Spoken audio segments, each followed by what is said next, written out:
Olá pessoal, boa noite, sejam todos muito bem-vindos à nossa reflexão do domingo à noite. Há quanto tempo a gente está aqui, né pessoal? Muito obrigada por vocês acompanharem, por vocês compartilharem. Hoje é domingo 28 de maio de 2023.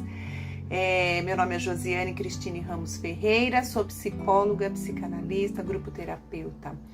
E fique aqui com a gente, batendo esse papinho gostoso, que seja mesmo de alimento para vocês, que seja mesmo de ajuda para vocês, que seja mesmo de conhecimento, da gente trocar ideias. Então vamos lá. Vocês que me acompanham aí nas redes sociais, viram que eu participei no final de semana do seminário de TDAH, de TEA, de transtorno de conduta, de várias questões relacionadas às crianças, aos adultos, né? São questões que acometem crianças, adultos. Vou deixar aí na referência do vídeo os nomes dos profissionais que ministraram esse seminário, profissionais muito conceituados, pediatras, neurologistas, que vocês podem também acompanhá-los nas redes sociais. Eu vou fazer a referência aqui para vocês. E hoje eu quero conversar um pouquinho com vocês sobre todas essas questões. As pessoas me perguntam muito, mas o que é o TDAH, mas o que é o TEA, e o transtorno de conduta, e o transtorno antissocial? Então, vamos conversar, vamos esclarecer, porque a gente precisa saber sobre isso. Outra questão importantíssima que tem a ver com nós profissionais. Muitas pessoas dizem assim: para tratar essas questões é a terapia cognitivo-comportamental.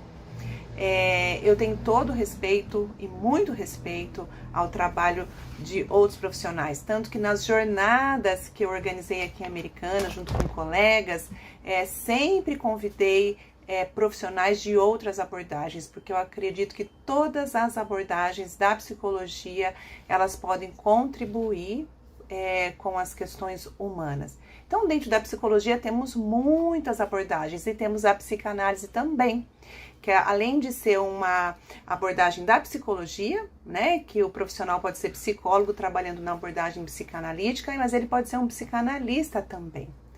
Então, quando as pessoas passam por algumas questões dessa que eu falei para vocês, é muito embutido, incutido, e é muito comum a gente ouvir isso, que as pessoas vão ser tratadas pelo trabalho da terapia cognitivo-comportamental, pelo ABA ou pelo método Denver, vários métodos que existem, que são de muito valor, né? E a psicanálise, às vezes, ela é um pouco mal vista, porque dá-se a impressão que a psicanálise, até tem um mito sobre isso, que tudo é culpa da mãe. Então, lógico, né, gente? Se uma pessoa que tem um filho passando por algum problema e ela tem essa ideia, né, que a psicanálise vai dizer tudo é culpa da mãe, a pessoa nem vai querer conversar com esse profissional. Então, isso também é um grande erro, porque não é verdade. Isso é um conceito que foi sendo criado durante a caminhada dos profissionais e da ciência, criando essa impressão. Então, é tão importante o trabalho com os métodos que são usados muito hoje no mundo inteiro, como é importante também o trabalho da psicanálise. Mas eu quero esclarecer isso para vocês, né? Porque o psicanalista também pode contribuir muito. Mas mais do que eu falar dessas questões profissionais, gente, você tem que estar com um profissional de confiança, que você se identifica e tudo mais. Mas mais do que falar disso, eu quero falar para vocês, trazer compreensões muito atuais, muito científicas a respeito dos transtornos, para que a gente possa olhar para as nossas crianças, olhar para nós mesmos, né? E poder a gente também se ajudar. A gente pode fazer muito pelos nossos filhos em casa. Então, o objetivo é esse, que a gente possa se abrir para essas compreensões. Primeiro ponto que eu quero colocar é que, pensando nas crianças agora, cada criança tem o teu potencial, cada criança tem a sua afinidade com o que ela gosta de fazer, cada criança tem o seu jeito de ser, né? Não adianta a gente, por exemplo, exigir que uma criança que não goste de matemática seja um professor de matemática. Às vezes ela vai ter aptidão para artes, né? Às vezes o valor dela, o potencial dela, tudo que ela tem dentro dela é para esse campo artístico. Às vezes na escola ela não vai bem em matemática, mas ela vai bem em artes.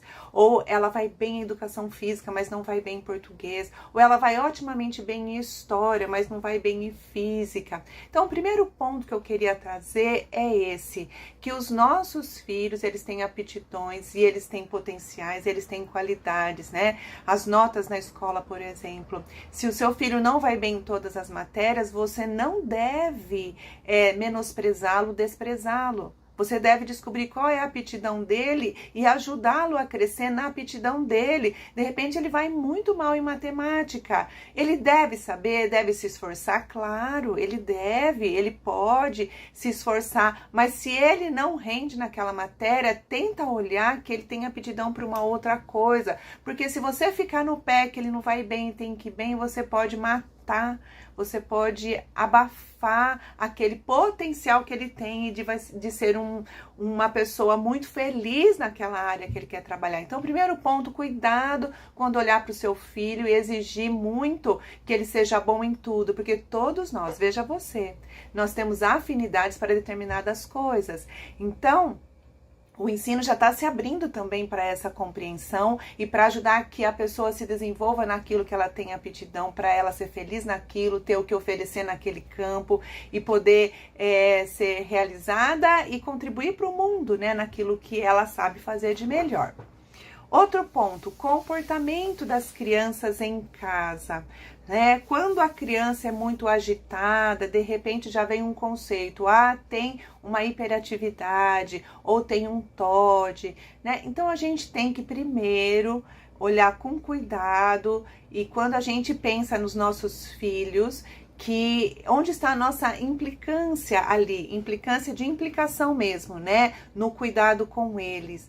Né? Se são filhos mais agitados, mais hiperativos, ou se são filhos que têm um comportamento mais opositor, mais desafiador com a autoridade, o ambiente precisa se colocar com mais força para dar conta daquele movimento todo. Aí entra uma questão de ambiente, não de culpa, mas da implicação da gente enquanto pais para perceber como o filho é e como a gente tem que se colocar nessa relação com ele. Muitos filhos que são agitados, eles estão pedindo pais com mais pulso para que eles se sintam seguros, porque a agitação deles é muito grande e eles precisam sentir que tem um ambiente que é maior do que ele que vai dar sustentação. E daí os filhos convocam os pais para serem mais rígidos, para serem rígidos em amor, mas com mais postura, com mais firmeza. Isso leva tempo, gente.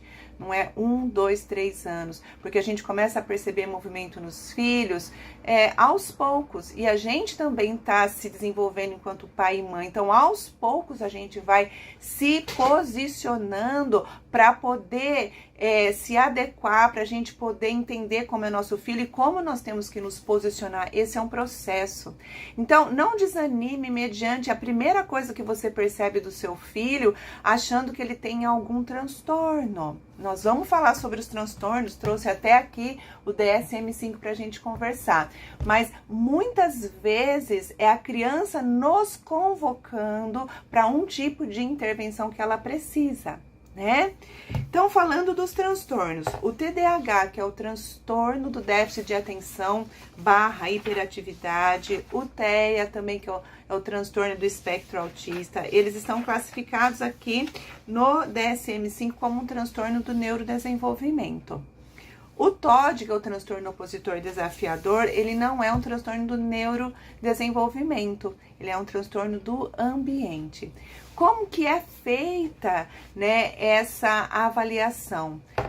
O profissional, ele vai usar os critérios que estão aqui no DSM-5, na consulta clínica, né, para ele ver o comportamento da criança, né, e até do adulto, e para ver se está dentro dos critérios aqui do DSM-5. Durante os minutinhos do dia dessa semana, eu vou falar sobre os critérios. Fiquem atentos aí para vocês acompanharem. Vou falar também sobre o TEA, vou falar também sobre o TOD. Então fiquem aí ligadinhos durante a semana no nosso Minutinho do Dia. Mas o recadinho que eu quero dar para vocês é: olhem para as crianças e olhem para vocês e vejam o que elas estão convocando. Muitas vezes em casa a gente vai conseguir dar conta de muita coisa. Tá bom, pessoal? Um abraço. A gente se vê então aí nos Minutinhos do Dia. Até mais!